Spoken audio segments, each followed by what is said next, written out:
Good morning and hello, tiny tummy family. My hello came out a little crazy about that. Sorry, guys. My name is Jen, and I'm a VSG athlete. If you're new here, thank you for checking me out. If you've been hanging out with me, thank you for hanging out. I appreciate all of you. Today, I wanted to go over the pre-op diet for weight loss surgery. So I'll go over some of the things that it entails, its usefulness, and all of that fun stuff. We're going to ping pong between me reading off my phone and these little banners because there was a lot of info here, and I definitely want to go over that with everyone. But yeah, when we go into weight loss surgery, there's some hoops we have to jump through beforehand, whether it's losing weight or getting cleared, with mental health stuff, making sure our physical health is okay enough. So,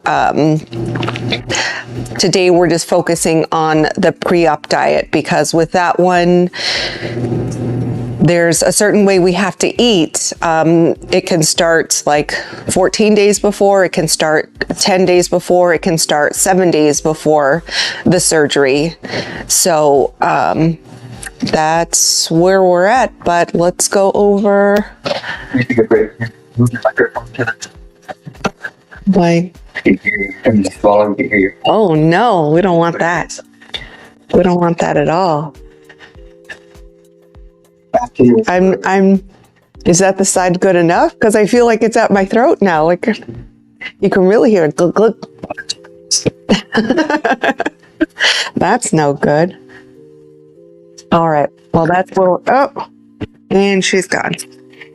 We'll see. Maybe if I lay it right there, we'll figure this out. Okay. So what does the pre-op diet consist of? There's certain foods that we should be having with this, foods and drinks. I'll go over some of the basic ones and then more so of a list of things we shouldn't have, because that's a little kind of easier to deal with, a little easier to swallow, if you will.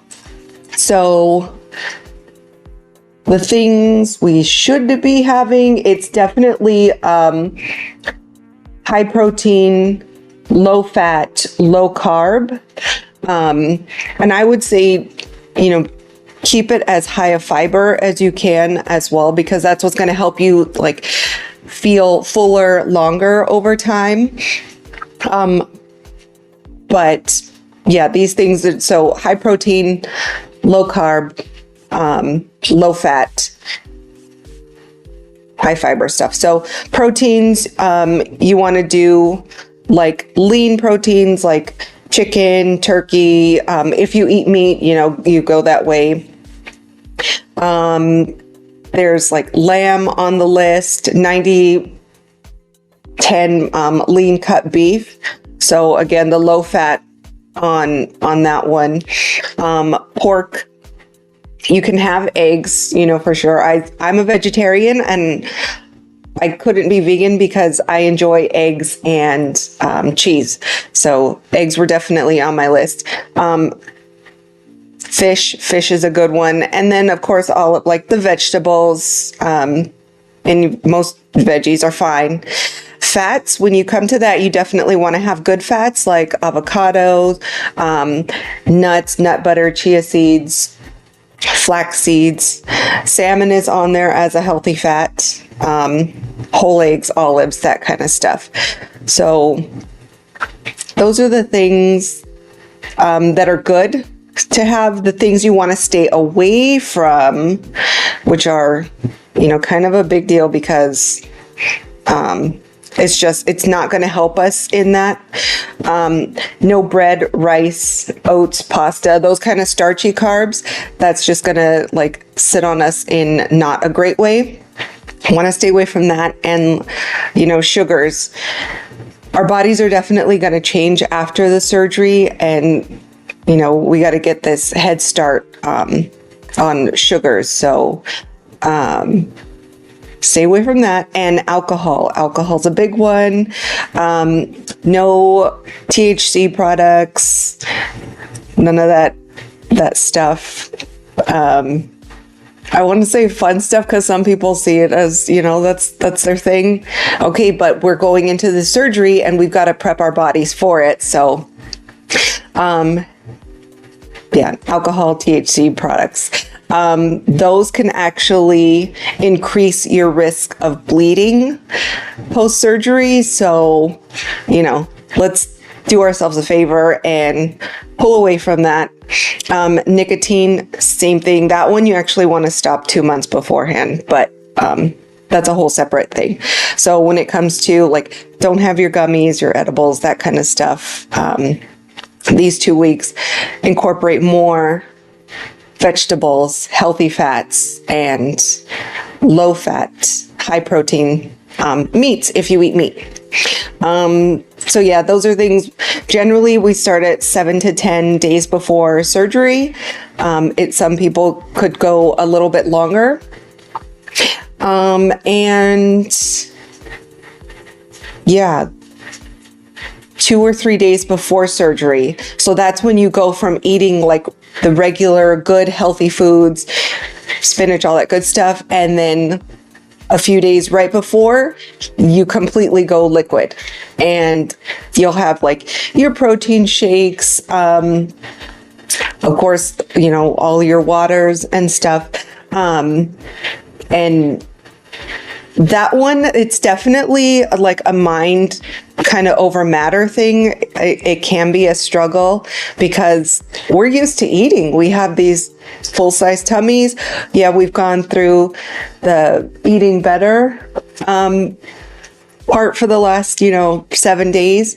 And if you're doing a 10-day one, you've got this just straight liquid thing, and you got to really power through it. And it's mind over matter at that point. And, it's something we're learning. So we're being thrown in it. But yeah, have your broth, have your vegetable, have your beef broth, whatever, your soups, but everything going in has to be the liquid. We've already stocked up on this stuff, knowing pre-surgery, because these are the things we're going to have shortly after surgery. So the jellos and whatnots, but, don't have sodas. Sodas are the worst. The carbonation is going to just continue to expand your stomach. It's not going to be an overnight thing, but you got to get away from it anyways. But they're super high in sugar, and that's not great for us. So these are the things we have to learn, and stay away from. So yeah, those are, again, soda's one of the things we should definitely be avoiding. So let's go into why is it required? Why is it important? Along with getting our bodies prepared for surgery in a multitude of ways, the main parts of it are to shrink the size of our liver, shrink the fatty tissue around this area that they're going to do surgery on. So with VSG, it's laparoscopic. They put the tools in and they're moving things around. You're not being cut open, pulled open, anything like that. So they're just working with tools and cameras, little clippers, things of that nature. And they need to have as clear of a space as possible. With the surgery, or with the pre-op diet, you can actually lose a decent little chunk. I believe I read up 10 to 20 pounds. So that's already helping to make space in that area for them. It makes surgery a lot easier. It brings some of the risks down. And, that's a really great thing, because I definitely didn't want to be in there any longer than possible. You know, surgery is already a big deal in itself, but yeah, so it shrinks all of the stuff that it needs to, as best as you can. And you know, that's the job. We're trying to do as best as we can here to help the surgeons do their job, because you're going inside your body, man. I don't want to mess with that. So we're making it safer for them to do their job. Can they tell if we didn't follow this? They absolutely can. You know, we go through all the testing beforehand, but once they get in there, they'll see.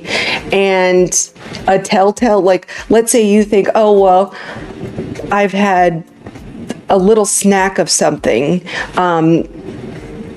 the afternoon before or the morning before. Like, this food still processes through our body pretty slow. Once they're in, they can actually see the food in our intestinal tract.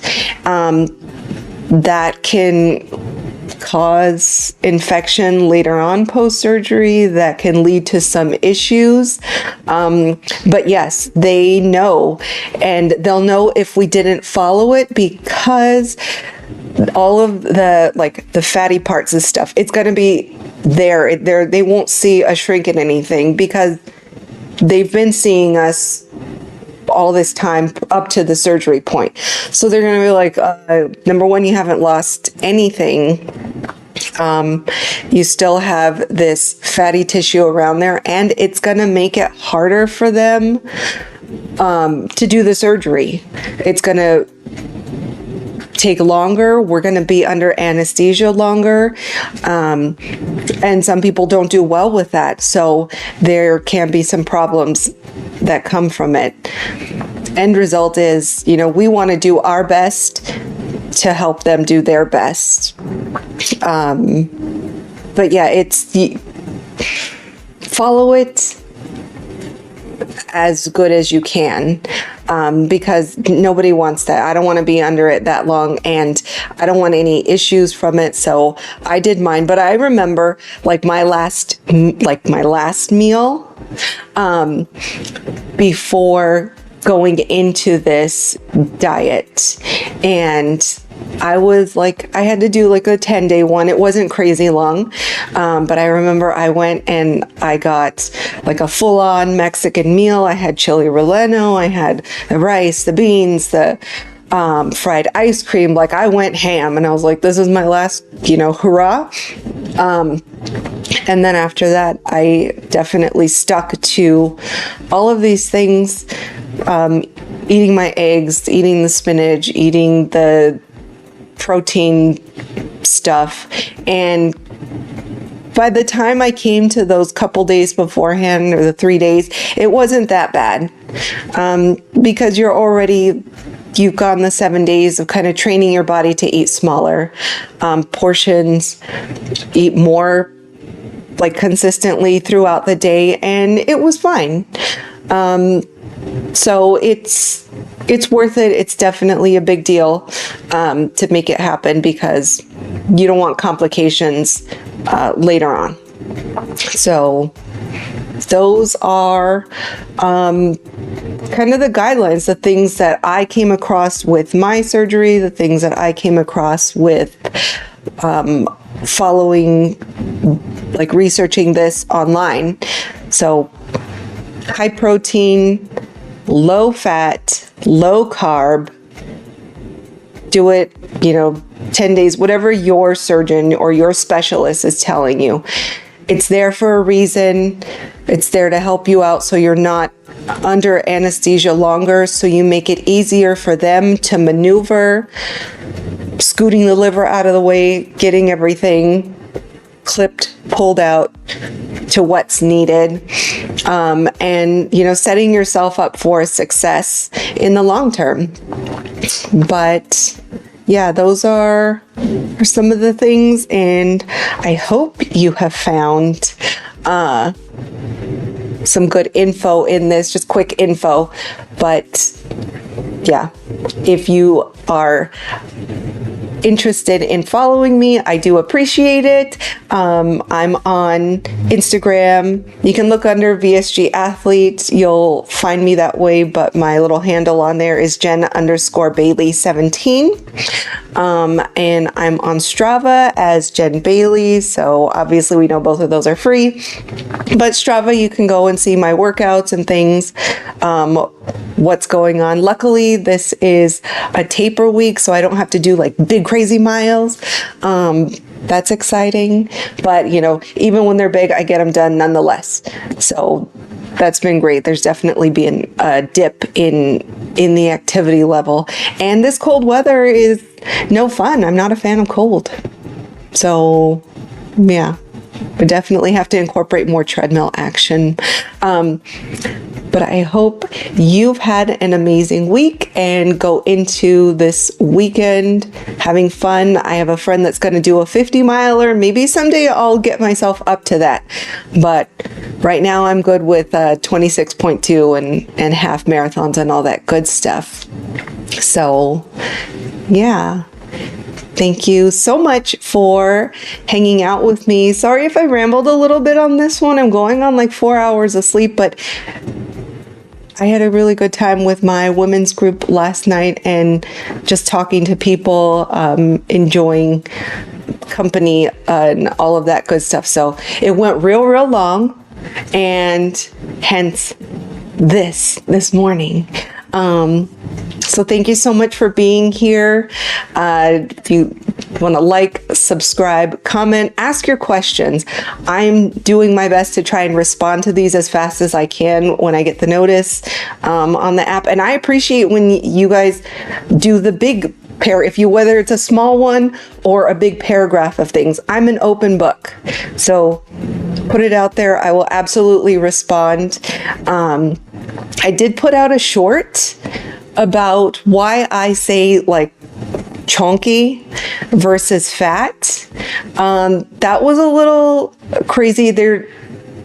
I think I came across like the first few, what do you call them?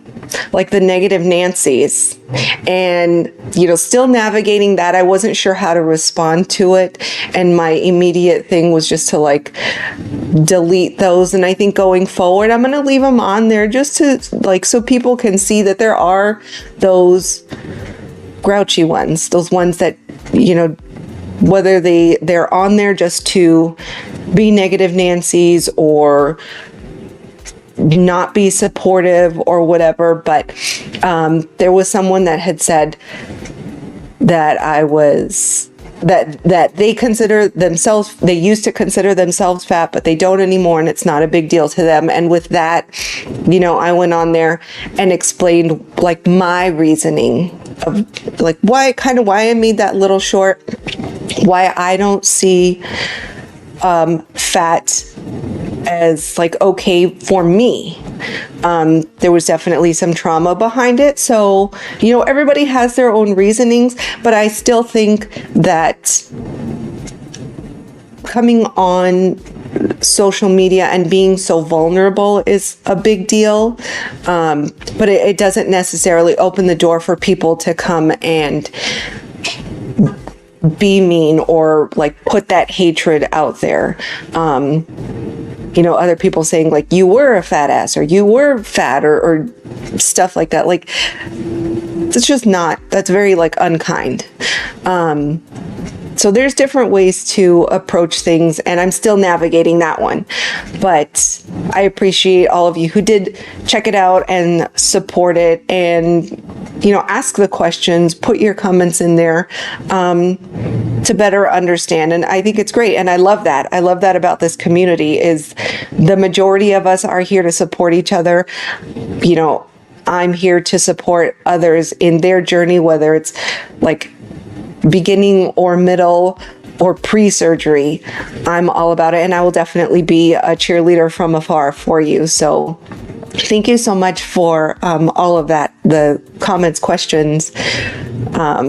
just the like support is really, really wonderful. And I definitely want to give that back any chance I can. So I hope you go into this weekend spreading love and kindness. And I really, really appreciate you. So until next Friday, thank you so much for hanging out with me. I love you mucho. I'm sending light, love, and happiness. See you next week.